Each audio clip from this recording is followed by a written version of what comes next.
Hey, beautiful beings. This is Mel Makana here, and I'm doing a reading for the eclipse in Taurus, the lunar full moon eclipse coming up. And we're feeling the energy most on the weekend, so I'm going to be doing the reading early. So today is Saturday, and wherever you are, whatever day it is, this reading will be applicable for the next 6 months. So I have a little cat helper today, so I thought it'd be appropriate to do the reading of the tarot of the cat people. I am visiting someone very dear to me. So our eclipse reading is also going to be a reading of the year, and I wanted to do it a little differently this time. So I haven't done a wheel of the year for you all. I have done it for myself. And this time I wanted to vary the months with two different decks. And so I'm going to have the Tarot of the Cat People and I'm going to have the Jaeger Tarot to give us a little confirmation for each month. So we're going to start. And okay, so what we have here, Four of Swords and Ten of Swords. I've been shuffling as we go, just thinking about the year ahead and the energy of this full moon eclipse, which is bringing things up to surface that need to come out. So, okay, we're going to be drawing a total of 16 cards here. Ace of Wands, Nine of Wands. So we got Swords and we got Wands. I'm going to finish with this deck first. Strength. Reversed. The World. Reversed. Okay. Four of Pentacles.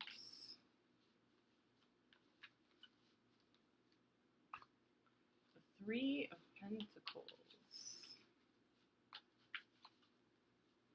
and the High Priestess. So we have three major arcana, two are reversed.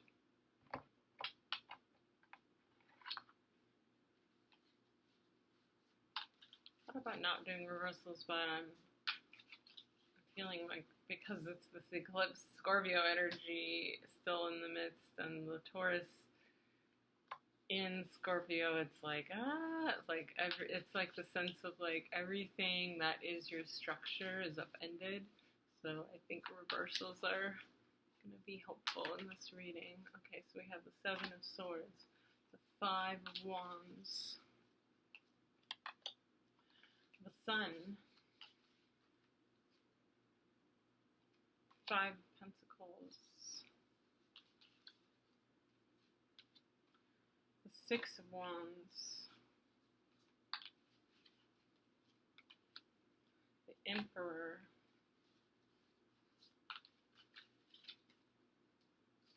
and the Page of Cups. I gotta show you this guy. He's too good not to. That booty though. So, looking at the spread is gonna take a minute. I just want you to like take a moment to hone in on your own feels, like what feels like it's bubbling up to the surface, what like foundational things are being rocked for you, and how is this showing up for you? Like, is this showing up for you in the realm of like every area of your life? Is it showing up in one specific realm? Is it showing up in your relationships? Is it showing up in like across the board relationships, or more in one or two or three? Is it showing up in your main partnership? Is it showing up in your children? Also, like, this energy really, it kind of points to like habits and patterns that we'd rather not look at. So what have you been running away from? What have you been running towards?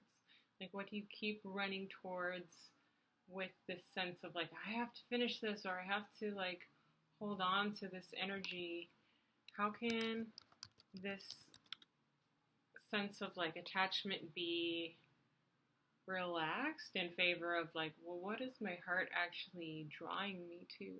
Like, what is the truth in me pointing me towards, instead of like, I can't run toward that. That was painful before, or like, I know what's going to happen there. I'm going to get rejected, or I'm going to get burned, or I know that that school is never going to accept me, or that job couldn't possibly really work out.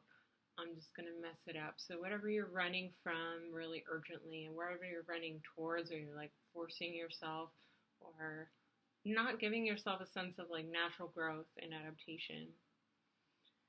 So this year is your cocoon. This year, I should say, the next 6 months are your cocoon. This is a sacred container within which the caterpillar forms its chrysalis. The caterpillar melts, literally melts into stuff, into little cosmic liquid stuff, and separates completely, all cells in chaos, until the very resonance of the desire to transform aligns it and splits it into a new being, or reunites it into a new being. The wings split open, the chrysalis splits open, and your new self can emerge as like a healed and complete being, ready for the next stage and ready to carry you forward to the trials that are coming up ahead. So with that in mind, what I see in these cards are, there's like a real desire to like be at home and nurture ourselves firstly and foremost. Like I don't want to change. I don't want everything to be topsy-turvy.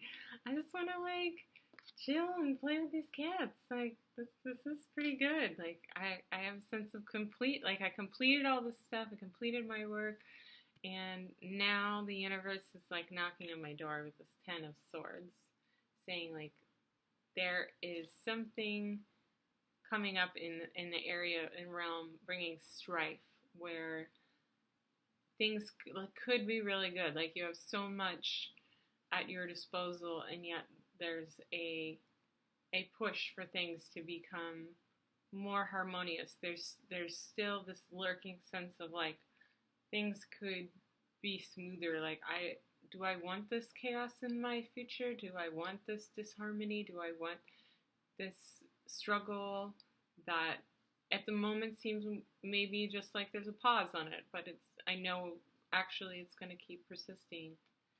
The Ace of Wands, is this the manifesting energy of what our heart desires summoning itself into being?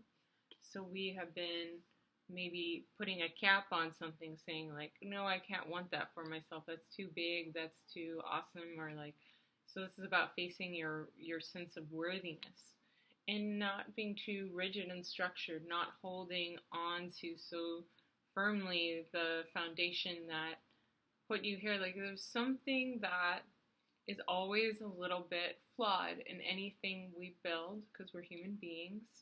And if we can, instead of like ignoring the flaw, saying like, no, it can't be flawed or else it's trash, it's ruined, it's a failure, instead of turning away from any possible just any possible illumination. So you can see the right side up. This is like seeing a light in the darkness and being able to like move beyond restrictions. So reverse is like this sense of being closed in and not wanting to see this illumination. But the same illumination is connected to you manifesting your desire. So this is about shadow work, like coming into the darkness with a new sense of like, I'm ready to face what has been hidden from me.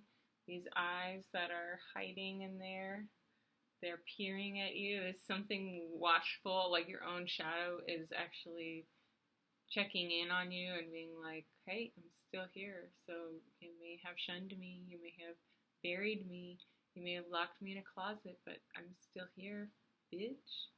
And then we have the strength reverse, where you're just like, I don't have the strength. I don't know how to possess the inner prowess. This is really about like you having strength but not wanting to use it. So not wanting to look at where your strength is now being encouraged to grow. So when we have strength that we don't want to use, we're just like, I'd rather just like sit on my perch. I'd rather be like these stones. The stones feel heavy, they're weighing down. So you're feeling weighed down by what is ahead, by this transformation. You're already feeling like this is going to be asking too much of you, and that this is going to turn your world on its head. And as we already established, you don't necessarily want that. But this is also the energy of clinging. You're holding on so tightly to something. You've been holding on and holding on. You've been accumulating and accumulating and holding it.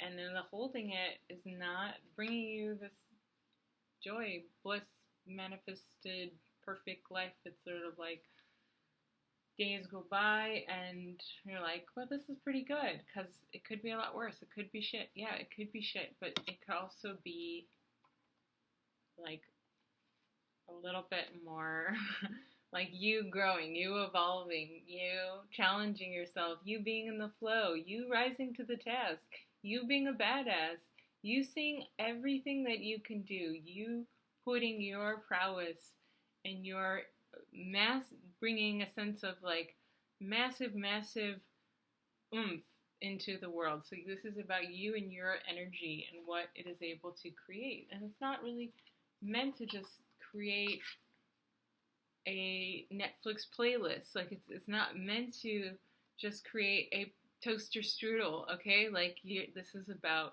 your own sense of being a hero in your life. 5 of Wands, and you're like, it's been hard enough, bitch. Like, this is too much. And the 7 of Swords. Chaos. Strife. Why do I want this? Why do I want something that's going to bring chaos and burdens and over, like, the 5 of Wands is actually a very positive card, and things, you know that things are lining up. You know that things are aligning for a reason. The High Priestess is your intuition. Your intuition is nudging you. You've probably been getting signs from the universe and you're like questioning yourself. Like, I might be just going kooky right now. I don't really feel like I understand even what's going on, but some part of you is like, but you do. But you do. And that part of you is like really, really about, wow, this could be really shiny and beautiful. This could be the sense of fullness and that sense of expansion that I've been desiring, and that sense of my inner child at play in the world and ready to just receive the simple blessings, because I know that I've put myself out there. Like, when I'm resting easy, being like, yeah, I got it, I have the simple pleasures, but I haven't really gone on my hero's quest, when I haven't really ventured beyond, can I bask in it in the same way, or am I just a little bit bored with it? So things may be good or goodish, or they may be, very good comparatively. And again, this is you looking at like, hey, things could be total shit, and they have been before. And we're not asking you to look at the past. We're asking you to envision. This is what your higher self is asking. Envision. Yeah, so 6 of Wands.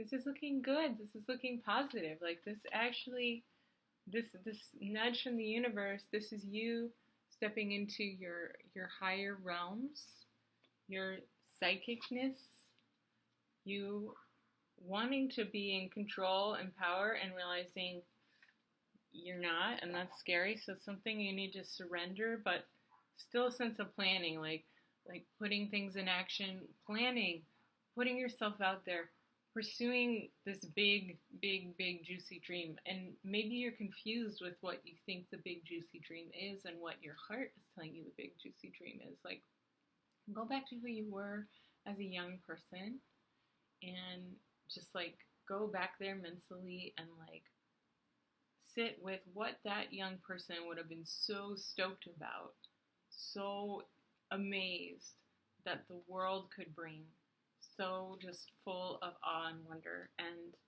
this little page is here saying, hey, you're learning how. Like, you're totally learning how, and it's partly about believing. You can actually see that written on his little headband there. I don't know if you can see that. If I can fix that. Believe, okay? I know it's reversed, but so if you are able to believe fully in what your transformation could look like and what your life could look like without that sense of fear that it's going to upend everything good and bring you nothing, like without that sense of, but I'm not going to be in control. Like, who's in control all the time? Like, we have illusions of being in control. So that's what I want you to think about. Like, and then this could be maybe a little mantra for you. Like, I now allow myself to release the illusion that I am always in control. Like, it's okay. It's okay that I'm not always in control. But I am certain that my heart knows what it wants, and I am certain that I make decisions based on the feelings that arise in me, the excitement and the clarity, and I am certain that my sense of expansion and openness is not a lie. I'm certain that my sense of expansion, openness, and alignedness and attunement and drawing new code for myself is actually creating what I want. I am certain of this. So remind yourself that when you're in that state, when you're in that sense of peace, like you don't have to fear the world being upside down, because the world's on your side. The universe is on your side, and you've been resisting this somehow.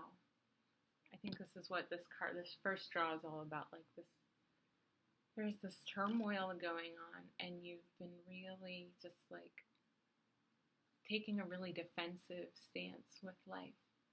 And the invitation here is to try something new